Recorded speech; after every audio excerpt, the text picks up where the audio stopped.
नमस्कार, आप सभी का एक बार फिर से स्वागत है SVM क्लासेस पर। आज की इस वीडियो में हम लोग देखने वाले हैं क्लास 7 का चैप्टर 18 का क्वेश्चन आंसर। इस वीडियो में हम लोग पूरा क्वेश्चन आंसर देखेंगे। तो चैनल पर पहली बार आया तो चैनल को सब्सक्राइब करना और इस वीडियो को लाइक ज़रूर कर लेना।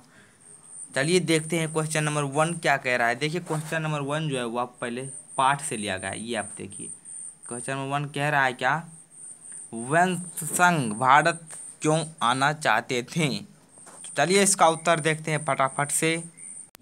तो देखिए इसका उत्तर, और हाँ, आप लोग हमें इंस्टाग्राम पर फॉलो नहीं किए हैं तो वहाँ पर अभी आप लोग हमें फॉलो कर सकते हैं। उसका लिंक डिस्क्रिप्शन बॉक्स में दिया गया है, वहाँ से जाके आप लोग हमें फॉलो कर ले। देखिए वंश संघ भारत क्यों आना चाहते थे, इसका उत्तर होगा भगवान बुद्ध की जन्म नगरी के दर्शनार्थ तथा नालंदा में रहकर ज्ञान प्राप्त करने के उद्देश्य से भारत आना चाहते थे। वंशज जो थे वो भारत आना चाहते थे इसलिए क्योंकि वे बुद्ध के जन्मभूमि को दर्शन करना चाहते थे और नालंदा में रहकर ज्ञान प्राप्त करना चाहते थे। अगला देखते हैं। अब देखिए 2 नंबर क्वेश्चन मेरा जो है वह क्या कह रहा है, तो ये भी पाठ से लिया गया है। इसे देखिए, भारत आने में वंश संघ को किन किन कठिनाइयों का सामना करना पड़ा। तो देखिए यहाँ पर इसका उत्तर हो जाएगा,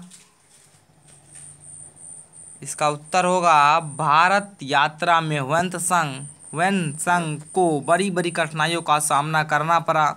वंश संघ को भारत आने के लिए सरकार की अनुमति नहीं मिली। गुप्त रास्ते रास्ते रास्ते से चलकर यात्रा की। इसके लिए उन्होंने चीन के प्रसिद्ध बौद्ध भिक्षुओं से सलाह और सहायता भी प्राप्त किया। तेज नदी, पर्वत, रेगिस्तान आदि कठिनाइयों को पार कर वे भारत आ ही गए। आगे बढ़ते हैं।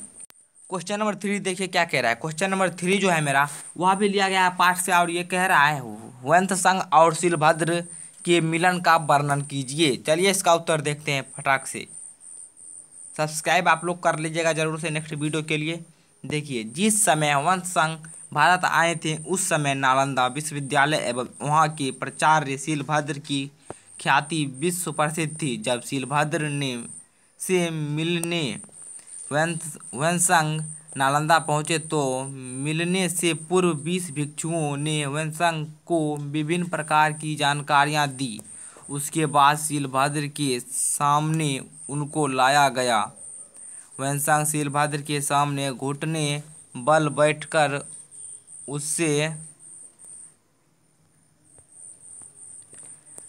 सबसे पहले शिलभद्र के चरणों का चुंबन किया और भूमि पर सिर रख दिया। इसके बाद शिलभद्र के सम्मुख खड़ा होकर नतमस्तक बोला, मैंने आपके निर्देश में शिक्षा ग्रहण करने के लिए चीन से यहाँ तक की यात्रा की। मैं प्रार्थना करता हूँ कि आप मुझे अपना शिष्य बनाएं। देखिए शिलभद्र की आंख भर आई और उन्होंने कहा, हमारा गुरु शिष्य का संबंध देव निर्धारित है। मैं काफ़ी समय से बीमार था। मेरी बीमारी इतनी दुखदाई थी कि मैंने जीवन लीला समाप्त करने की इच्छा प्रकट की। तब मैं एक रात सोया था। मैंने स्वप्न में देखा कि 3 देव आए हैं। उनमें एक का रंग स्वर्ण, दूसरे का रंग स्वच्छ और तीसरे का रंग तीसरा का रंग होता, रंग छूट गया, तीसरा का रंग रजत जैसा था। उन्होंने मुझसे कहा कि मैं मरने की इच्छा वापस ले और जीने की इच्छा प्रकट करूं, क्योंकि चीन देश से एक भिक्षु यहाँ धर्म ज्ञान प्राप्त करने के लिए आ रहा है और वह तुम्हारा शिष्य बनकर शिक्षा ग्रहण करना चाहता है। इसलिए तुम उसे भली प्रकार से शिक्षित करना।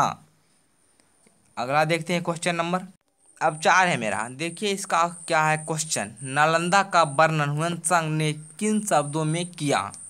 तो इसका उत्तर देखिए आप लोग, नालंदा का वर्णन करते हुए वंश संघ ने लिखा है कि नालंदा के मठ के चारों ओर ईंट की दीवारें थीं। एक द्वार महाविद्यालय के रास्ते से खुलता था। वहाँ 8 बड़े कक्ष थे। सभी भवन कलात्मक और बुर्जी से सज्जित थे। वेधशालाएं सुबह के कुहासे से छिप जाती थी और ऊपर कमरे बादलों में खोए से प्रतीत होते थे। मठ के खिड़कियां से झांकने से लगता था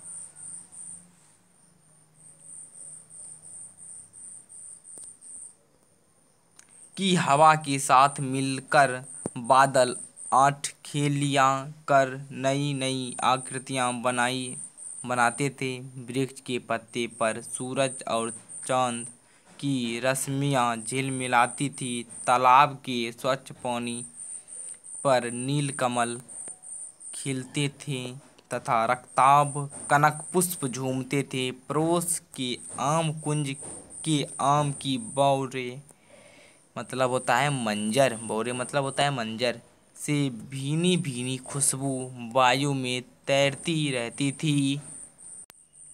बाहरी सभी आंगन में 4 मंजिले कक्ष पुजारी के लिए ये अजगर की छवि के बने थे। लाल मूंगियां खंभों पर बेल बूटे उकरे थे। जगह जगह रोशनदान बने थे। फर्श इतनी चमकदार ईंट की बनी थी कि उसमें हजारों तरह की छटाएं प्रकाशित हो रही थीं, जिससे वह स्थान अत्यंत रमणीय लगता था। वहाँ का राजा पुजारियों का सम्मान करता था। लगभग 100 गांव के लगान को इस संस्था में धर्मार्थ दान दिया करता था। अगला क्वेश्चन देखते हैं। अब देखिए क्वेश्चन नंबर 1 है जो कि लिया गया है, यह पाठ से आगे का मतलब पाठ से कुछ अलग आप अपने दिमाग से सोचकर लिखिएगा। इसमें देखिए 1 में क्या क्या है। निम्नलिखित अंश वंशसंघ के किस पक्ष को दर्शाता है? तो यहाँ पर देखिए एक दिया गया है, यहाँ पर पैराग्राफ उसे पढ़िए। जब तक मैं बुद्ध के देश में नहीं पहुँच जाता, मैं कभी चीन की तरफ मुड़कर भी नहीं देखूंगा। ऐसा करने में यदि रास्ते में मेरी मृत्यु हो जाए तो उसकी चिंता नहीं है। ऐसा ह्वेनसांग ने कहा था। ये उसके किस पक्ष को दर्शाता है उसे आप लोग देखिए। उक्त अंश ह्वेनसांग की दृढ़ निश्चय एवं भगवान बुद्ध के प्रति श्रद्धा पक्ष को दर्शाता है। अगला देखते हैं अब हम लोग। देखिए क्वेश्चन नंबर 2 क्या कह रहा है। आप अपने आसपास के धार्मिक ऐतिहासिक स्थल पर जाइए और उसकी विशेषताओं का उल्लेख कीजिए। तो देखिए इसका उत्तर, ऐसे आप अपने आसपास जाकर भी लिख सकते हैं।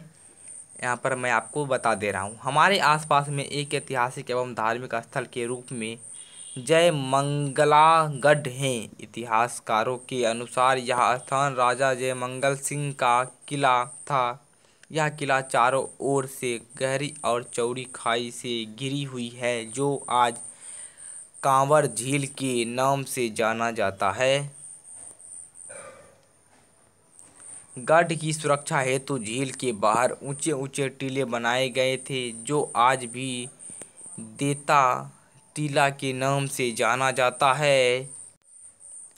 झील में जगह जगह कमल के फूल खिले हैं। झील विभिन्न प्रकार के पक्षियों तथा अभयारण्य हैं। झील में नौका विहार का आनंद पर्यटक उठाते हैं। वहां तक पहुंचने के लिए पक्की सड़क बनाई गई है। गढ़ के बीच में एक चीन भव्य मंदिर है, जिसमें वहां के लोग का आराध्य देवी मां जयमंगली की अद्भुत मूर्तियां स्थापित है। मूर्ति मंदिर के गर्भ में स्थापित है। मंदिर भारतीय वास्तुकला का एक नमूना है। भारत सरकार उस स्थान की खुदाई करवाया जिसमें अनेक प्रकार की वस्तु प्राप्त हुई, जो प्राचीन शिल्प कला की विशेषता को दर्शाती है। ये लिख दीजिएगा। चलिए अगला देखते हैं। अब देखिए अगला क्वेश्चन है जो मेरा व्याकरण से है। कारक और उसके साथ आने वाले चिन्ह इस प्रकार है। कारक विभक्ति, कर्ता ने कर्म को करण से द्वारा संप्रदान के लिए अपादान से संबंध का के की अधिकरण में पर संबोधन है हो अरे। उसके बाद क्वेश्चन है, उपर्युक्त विभक्ति का प्रयोग करके हुए एक वाक्य बनाइए। तो चलिए देखते हैं वाक्य। देखिए, कर्ता ने, तो ये सब मैंने देखा, राम रावण को मारा। दूसरा है कर्म को, कर्म का चिन्ह होता है को, मदन श्याम को पीटा। तीसरा क्या है, करण, करण का होता है से, तो वह डंडा से चलता है। चौथा है संप्रदान, संप्रदान का चिन्ह होता है को, मैंने भिखारी को वस्त्र दिया। और एक होता है के लिए, पिता पुत्र के लिए फल लाया। अपादान का होता है से, मदन छत से गिर गया। देखिए अगला है संबंध, संबंध का होता है का के की, राम की गाय चर रही है, रमेश का भाई यहाँ पढ़ता है, रमेश के पिता यहाँ पढ़ाते हैं। आगे देखते हैं। अब देखिए अधिकरण, अधिकरण का होता है में पे पर, वह स्कूल में पढ़ता है। इसका वाक्य हो जाएगा, तेरे दर पे आया है, वृक्ष पर कौवा बोलता है। अब अगला है संबोधन, इसका चिन्ह होता है हे अरे रे। इसका होगा हे श्याम यहाँ आओ। अगला होगा अरे भाई तुम कहाँ हो। तो इस तरह से आपको वाक्य बनाकर लिख देना है। आज के लिए इतना ही। नेक्स्ट वीडियो में आपको नेक्स्ट चैप्टर का क्वेश्चन आंसर और साथ ही उस चैप्टर का अर्थ सहित आपको पढ़ाया जाएगा, उसके क्वेश्चन कराए जाएंगे। तो चैनल को ज़रूर सब्सक्राइब कर लीजिएगा नेक्स्ट वीडियो के लिए, और हमें इंस्टाग्राम पे ज़रूर से फॉलो कर लीजिएगा। मिलते हैं अगली वीडियो में।